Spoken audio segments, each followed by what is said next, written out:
But we begin tonight with the expedited destruction of the Voting Rights Act. Earlier today, in a 2-1 decision, a panel of judges on the 8th Circuit Court of Appeals said that only the federal government, not private citizens and civil rights groups, can sue under a key part of the Voting Rights Act, effectively gutting the legislation in 7 states.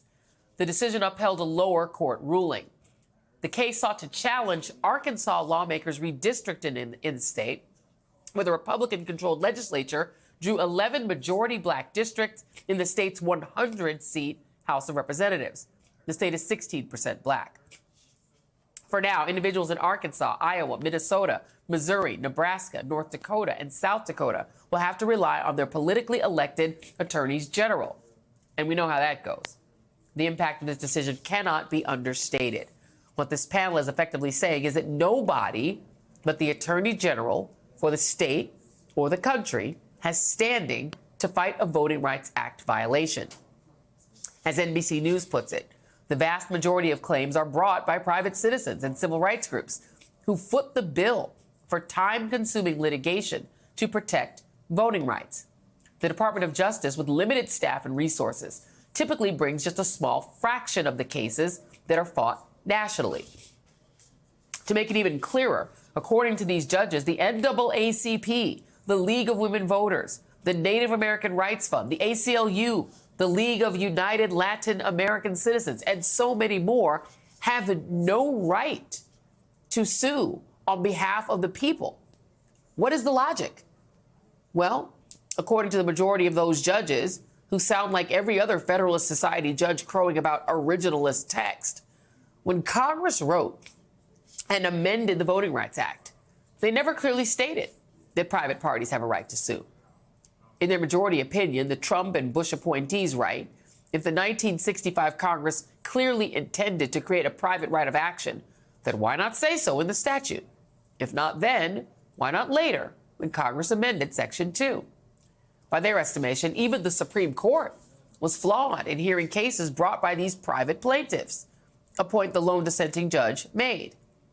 That judge writes, admittedly, the court has never directly addressed the existence of a private right of action under Section 2.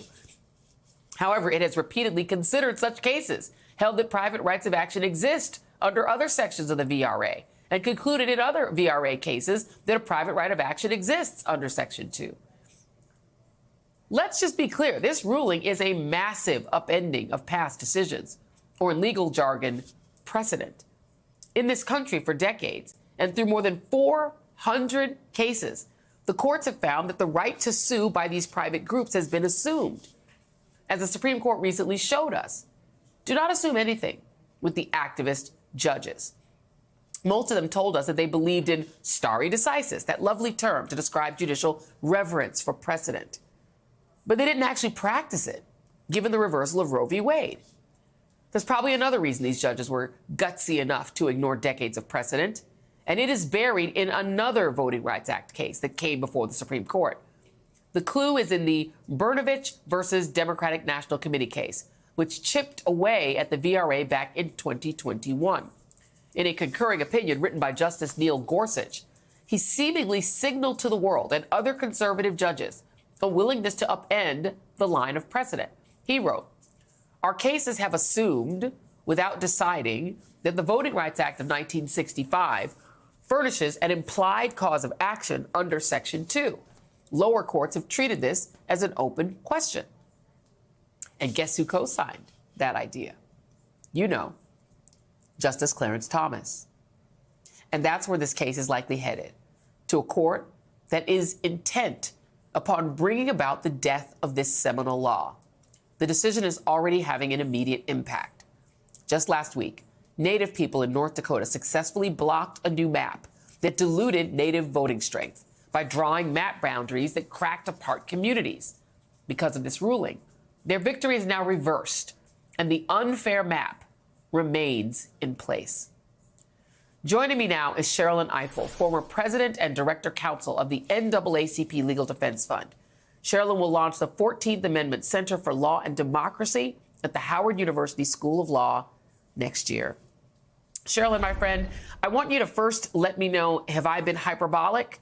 in my reading of this as a direct attempt to destroy the Voting Rights Act. Good evening, Joy. Thank you for having me on. I would say that you have not been hyperbolic enough in your description of what has happened here, because I think it's very important that we not blow past how this decision came to be at the Eighth Circuit. You've already alluded to Justice Gorsuch's concurrence in the Brnovich case a few years ago, in which he mentioned precisely the quote that you stated. It was a paragraph of a concurrence.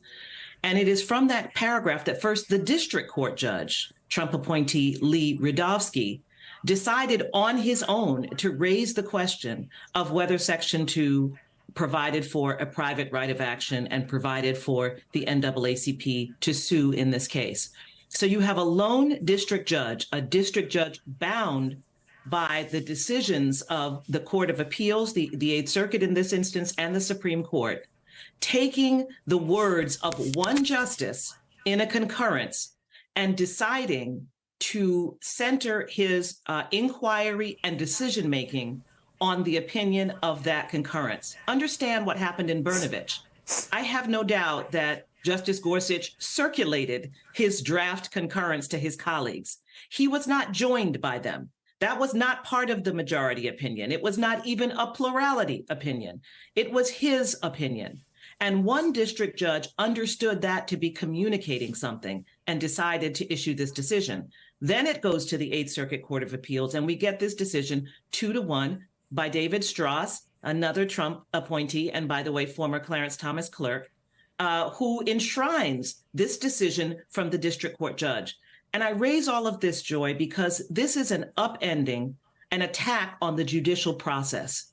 It's one thing when it happens, as it did in the affirmative action case, when Justices Thomas and Alito's dissents in Fisher gave Ed Blum, a litigant, the idea that, as he put it, he needed an Asian American plaintiff, which is why he returned to the court in the Harvard and UNC cases, raising claims on behalf of Asian Americans. Once again, two justices were surmising, musing that affirmative action perhaps discriminated against Asian Americans, and that was enough to send Ed Blum off to put together a new case with a new theory. And he was successful. But this is a judge doing it. This is a judge taking the line from one justice and deciding to upend the crown jewel statute of the civil rights era. And when I think, Joy, sometimes about the sacrifices, the blood, the sweat, the tears, the strategy that went behind creating this powerful and important statute that ushered in what we could even begin to call democracy in this country by ensuring that Black people could exercise the right to vote.